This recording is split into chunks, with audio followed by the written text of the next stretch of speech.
Good afternoon, people of the press. Please have a seat and welcome to my midweek press conference. As you all know, Monday we went over the draft picks, so today we're going to be going over the undrafted free agents. And I talked to Alfred earlier. We had some technical difficulties regarding Zoom.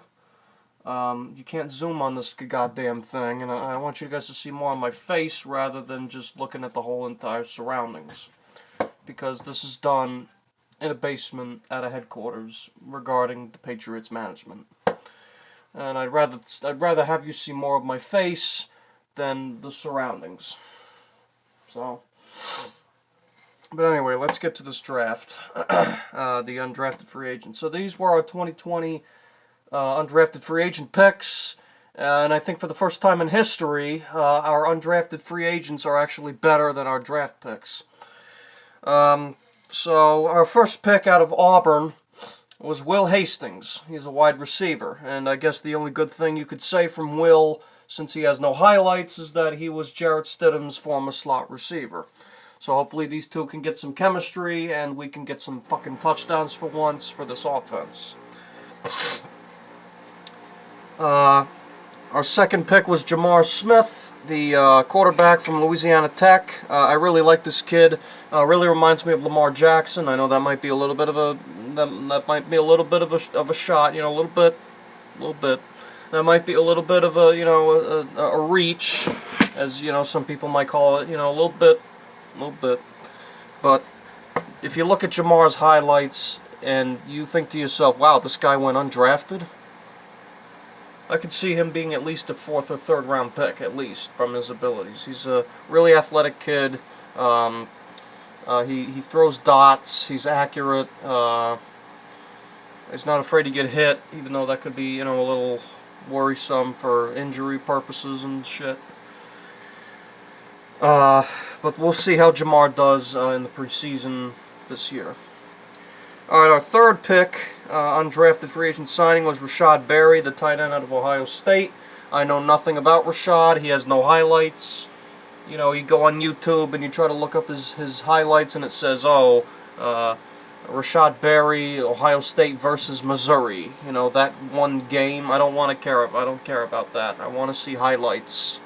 Okay? Jamar has highlights. Okay, this next guy, Miles Bryant, the corner from Washington, has highlights. I really like this kid. He's a good run support corner, although I think he could work a little bit on his technique with his hands, a little bit, because he could possibly be at risk for unnecessary roughness calls, legal use of hands to the face calls, maybe a little bit of unsportsmanlike conduct, and PIs. Okay, our next pick, yes, this is his name. The only difference is he isn't in Ghostbusters or making Jeep commercials, but his name is Bill Murray. This Bill Murray went to William & Mary. I don't know where William & Mary is, but I know it's a relatively small school, and Bill Murray is a defensive lineman from that college. He's a strong player, and he can get to the quarterback. He has strong hands, and he's really one of those smash-mouth, rough-and-tough kind of defensive linemen, which I like. And another thing about Bill is that he wears a neck pad, and we all know about players who wear neck pads. They're old school, which is also good. We're going to get in your face, and we're going to let you know that we're in your face. That's what Bill Murray's about. Same thing with Cash Malawia, one of our 6th round picks out of, I don't remember where he went. Alright, this next guy gave me a little bit of a head scratcher. This next guy, Isaiah Zuber from Mississippi State. This guy really confused me. He just, again, he seems like one of those average receivers. He has a good catch radius, but I look at him more of a red zone target and maybe one of those every now and again end around plays. I look at Isaiah more of a red zone, red area kind of guy. He has good hands. He's fairly athletic. He's fairly elusive, but he's nowhere near as elusive as this number 8 pick, which I'll get to in a second. But I like Isaiah. You know, I think he's a good pick. I think he's a good signing. He's got good hands. He's got a good catch radius. And he can make some plays in the red zone, which we definitely need. It's up to Josh if he wants to, you know, actually perform well in the red area, but that's up to him. If he wants to keep his job here in New England, he's going to get his head out of his dick and say, hey, we got to get some points in the red zone. It's one thing to get into the red zone, but actually finishing a drive with 6 instead of 3 makes the difference. Alright, so this next guy, I think Isaiah has good footwork too, to be honest. A little bit of some good footwork there. All right, our next pick was Dejon Harris, linebacker from Arkansas. Solid tackler. Great tackler. Gets to the ball carrier. Shoots the gap. I really like Dejon. I really do. And yes, that's his name, Dejon. D-E''Jon Harris. Yes, that's his name. Why do you got to do this to your kid? Why? Why not just call him Matthew? Why not just call him Alfred? Right, Al? Why not just call him Mike? Or Tom? Or Tim? Or John? Or Jake? No, you gotta call him Dejon. Like, what's the day for? Anyway. So Dejon Harris. I really like Dejon. I really like Dejon. I think he's a really good linebacker. Really good at shooting the gap. Gets to the ball carrier, and he can make solid tackles. Might be E-Rob's replacement, to be honest. Alright, this next pick, as I mentioned with Isaiah, seems a little elusive, but this next guy, Sean Riley from Syracuse, extremely elusive, quick, good hands for a 5'9" receiver. Call him the next Tavon Austin. I don't know much about Tavon. All I know is that he was a cow queer, and he returned some kicks for the cow queers. But other than that, I don't know much about Tavon. Tavon is no gold jacket receiver, but he is definitely elusive, and that's the same thing with Sean Riley. I think if Sean really proves himself in the preseason with kick returns, he could be our punt returner, our kick returner, and that could take a lot of pressure off of Kyle Duggar's shoulders, because I don't care about safeties returning kicks. I care about safeties breaking up passes and making tackles in the run support, and making interceptions. I want receivers returning punts and kicks. Alright, this next guy, our last pick from Arizona, actually broke some records, and he went undrafted. That's amazing. This guy's name is J.J. Taylor. Now think about this for a second. Before I announce this guy's height, I'm 5'10". JJ is 5'5". He is the shortest running back to take place in a draft or an undrafted signing. 5'5", 185 pounds. He's tiny. He is little. But holy shit is he tough.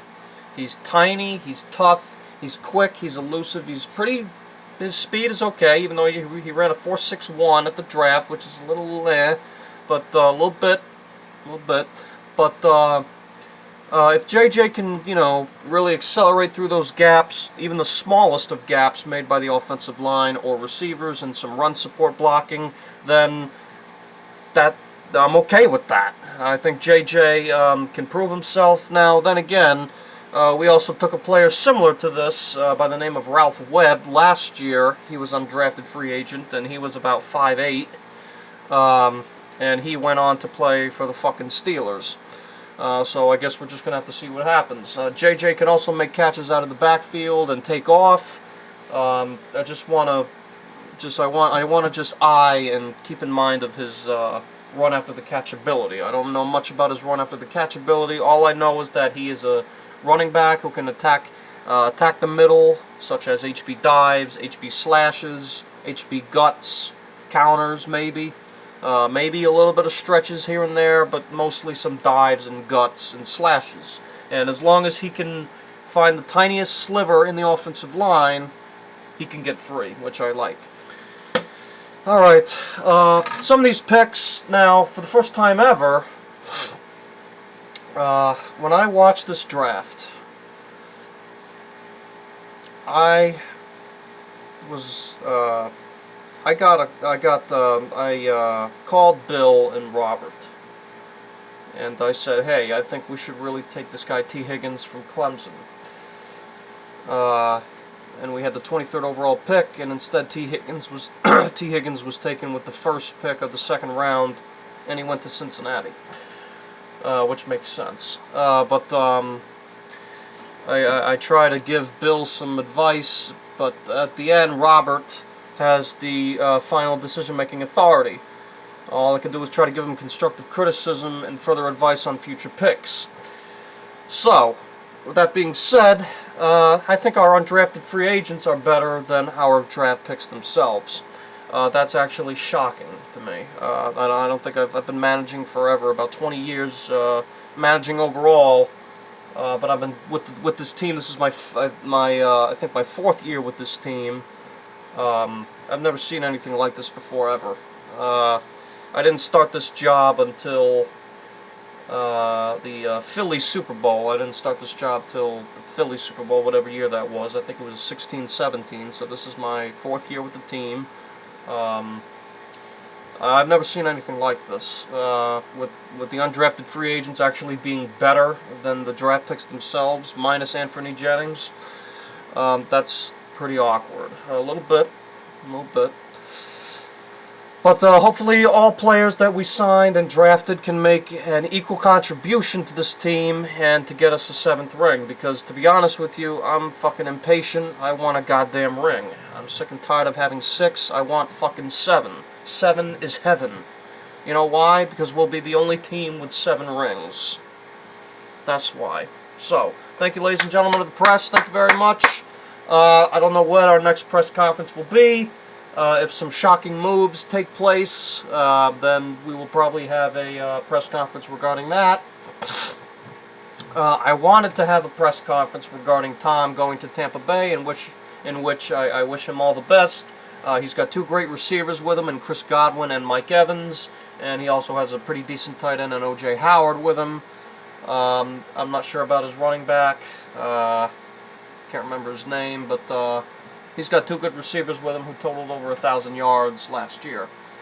So that's very good for Tom. He's lucky to go to Tampa Bay. And then, of course, he's got Gronk with him as well.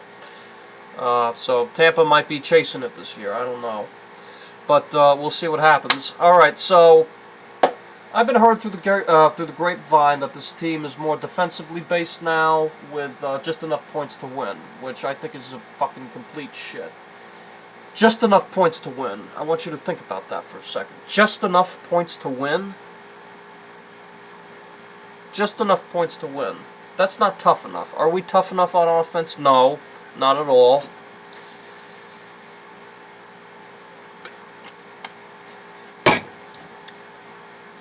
When you are on offense, your job is to score. Regardless of how much time is left in the game, regardless of how long you've been in a game, how long you've been in a quarter, what is the time left in the quarter, whatever the hell.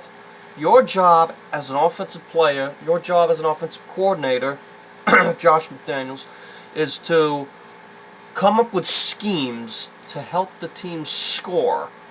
You want to be deadly from anywhere on the field, from your own position to the defensive position. That is your job. George Carlin had a skit about this, but I don't want to mess it up because I look at George Carlin more of a philosopher than a comedian. So anyway, we're getting a little off topic. But anyway, thank you, ladies and gentlemen of the press. I think my favorite pick out of the undrafted free agents, honestly, I think is Jamar Smith. Either him or probably Dejon Harris. Either one of those 2 guys. So very good. Thank you, ladies and gentlemen of the press. I will get in touch about our next press conference as soon as I get a word from Robert and Bill. And hopefully these players make an impact, and hopefully we get something out of this year. I mean, we have a really, really tough schedule this year. I'm not even kidding. We got San Fran, Baltimore again, Seattle. I mean, we're just going to get smashed this year. So hopefully we can pull something together here. All right, thank you. Thank you very much, ladies and gentlemen of the press. Thank you. Thank you. Thank you. No questions.